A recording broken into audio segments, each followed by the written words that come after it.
Hello বন্ধুরা, স্বাগত জানিয়ে আজকের ব্লগটা শুরু করছি। আমি তোমাদের সেই প্রিয় দিদিভাই তিথি। তোমরা দেখছো তিথি ব্লগস। তো এখন দুপুরবেলা, এই দুপুর থেকে ব্লগটা শুরু করছি। তো ব্লগের সঙ্গে থাকো, দেখতে থাকো। আর আমার ভিডিও দেখে যদি তোমাদের ভালো লেগে থাকে তো একটা লাইক করে দিও। তো চলো শুরু করি। সবার কথা চিন্তা করে রান্না বান্না করতে হয়। তো আজকে যা রান্না করছি ছেলে মেয়ে তো খাবে না। ছেলে মেয়ে যদি না খায় সেই সব রান্না সবই বিফলে। ওদের জন্যই তো সব কিছু। ভোলা মাছের সর্ষে ঝাল। তো আজকে ঘরে নেই একদম ধনে পাতা হলে পরে সর্ষে ঝালে কিন্তু দারুণ একটা টেস্ট হয়। তো যাই হোক, সবসময় সব কিছু সম্ভব হয়ে পারে না। এখন বাজে বেলা 1:30, এইমাত্র রান্না সেরে উঠলাম। রান্না সেরে আমার এই যে ঘরের কাজটা এখন সারতে হচ্ছে। কেন বলো তো, বেশ কিছুদিন তো এসিটা খারাপ ছিল, আর গরম পড়েছে। গরম পড়লেই এসি না সার্ভিস করলে আর শান্তি নেই। তো এসি সারাতে গিয়ে অনেকগুলো টাকা খসে গেছে। যখনই এসিতে কোনো সমস্যা হয় তখনই কিছু না কিছু পাল্টাতে হয়। এটা কি নিয়ম নাকি জানি না, তোমরা একটু জানিও তো। নয় গ্যাস শেষ, নয় এটা পাল্টাতে হবে, নয় ওটা পাল্টাতে হবে, শুধু সার্ভিসে কোনো কাজ হয় না। যাই হোক, 1 বছর চলবে। 1 বছর কি, 6 মাস। শীত শীত থাকে 5 মাস, আর বাদ বাকিটা গরম। আগেই ভালো ছিলাম, আগে কোনো এসি লাগতো না, পাখার হাওয়াতেই হয়ে যেত। যত সুযোগ সুবিধা হয় তত মানুষের আরো চাই আরো চাই আরো চাই। তো আমি যখনই চাদর তুলি না, একবারে খাটের পাশ টাশ সমস্ত কিছু ঝেড়ে পরিষ্কার করি। তো একদিকে ভালোই হয়েছে, হোলির পরে চাদর চেঞ্জ করতে হয়। তো আমার আর সেটা হয়নি, একবারে এসিটা সার্ভিস করিয়ে চাদরটাকে চেঞ্জ করে নিচ্ছি। গরম পড়েছে, এই গরমে যত হালকা পাতলা চাদর পাতবে তত আরাম। আমার খুব ভালো লাগে সাদা চাদর পাততে।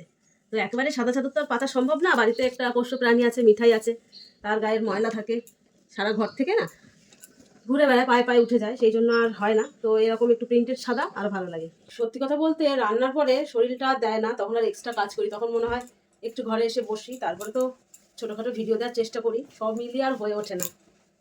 এখন আজকে অনেক কাজ রয়েছে, যেগুলো এক্সট্রা কাজ।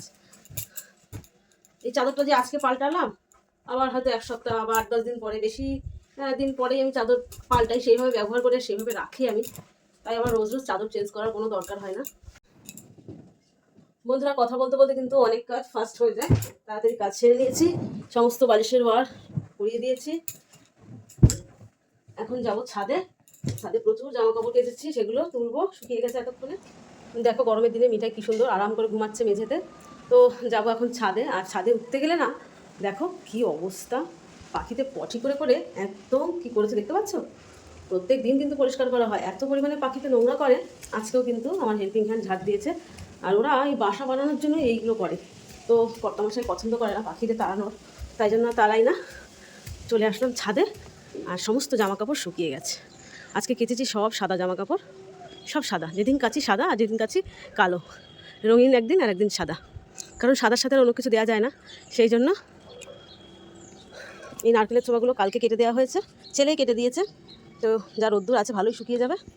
আর এই গামলার মধ্যে আমি কিছু কিছু করে নারকেলের ছোবা রোদ্দুরে দিয়ে রাখি, আর তুলে তুলে সেগুলো ঘরে নিয়ে যাই। প্রত্যেকদিন যেহেতু আমার জ্বালাতে হয়, আমার প্রচুর নারকেলের ছোবা লাগে, তাই একটা ডাবের মুচিও আমি ফেলি না। তো কথা বাড়াবো না, ছাদে প্রচণ্ড রোদ্দুর, তাড়াতাড়ি জামা কাপড়গুলো তুলে নিই। বন্ধুরা, লং ভিডিও বানাই কিন্তু সময় মতন আপলোড করতে পারি না। এই দেখো না, এই ভিডিওটা অনেক দিন আগে বানানো, তো আজকে তোমাদের সঙ্গে শেয়ার করছি আমি।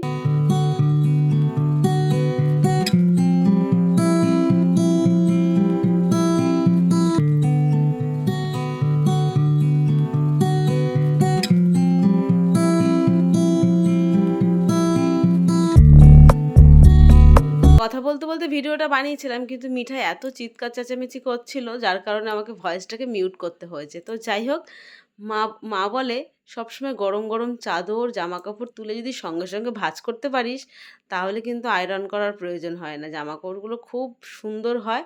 আর একটু রেখে দিলে কিন্তু দলা হয়ে যায়, তখনই জামা কাপড়গুলো আর সেই আগের মতো না থাকে না। তো যাই হোক, আমি এখন কোনো রকম কটা জামা কাপড় ভাঁজ করে নেবো। আর ওইদিকে কিন্তু আমি এখনও রান্নাঘর পরিষ্কার করিনি, আরও একটা এক্সট্রা কাজ আছে, জামা কাপড়গুলো ধুয়ে দিলাম, পরে ঠান্ডা মাথায় করে নেবো। আমার হাতে যে মাটির হাঁড়িটা দেখছো, তো এটা একদিন মটন হান্ডি বিরিয়ানি বানাবো বলে আমি কিনে এনেছিলাম, কিন্তু কখনো সাহস করে বানাইনি, কারণ হাঁড়ির তলাটা ভীষণ পাতলা, সেই জন্য। তো এটা আজকে কাজে লাগবে আমার। হাঁড়িটাকে ভালো করে ধুয়ে রোদ্দুরে শুকাতে দিলাম, আর এখানে কুলও শুকাচ্ছে। আর আমার তেঁতুল রোদ্দুর দেওয়া আছে, ওই দেখো শুকিয়ে গেছে। শুকাতে শুকাতে আমি গ্যাস টেবিলটা মুছে নিই, এই কাজটা আমার সবথেকে বড় কাজ। এই কাজটা হয়ে গেলে আমি সবথেকে খুশি হই।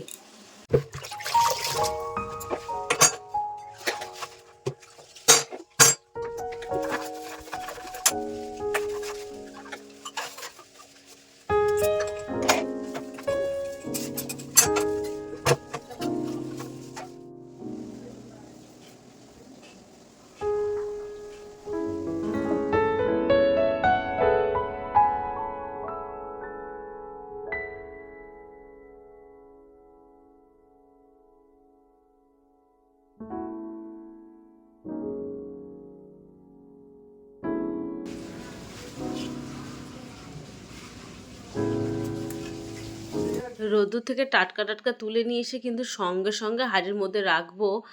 আর দেখতেই পাচ্ছ তেঁতুলগুলো একদম শুকিয়ে সুন্দর হয়ে যাবে, যেহেতু দানাগুলো বার করে ফেলেছে আমার শাশুড়ি মা।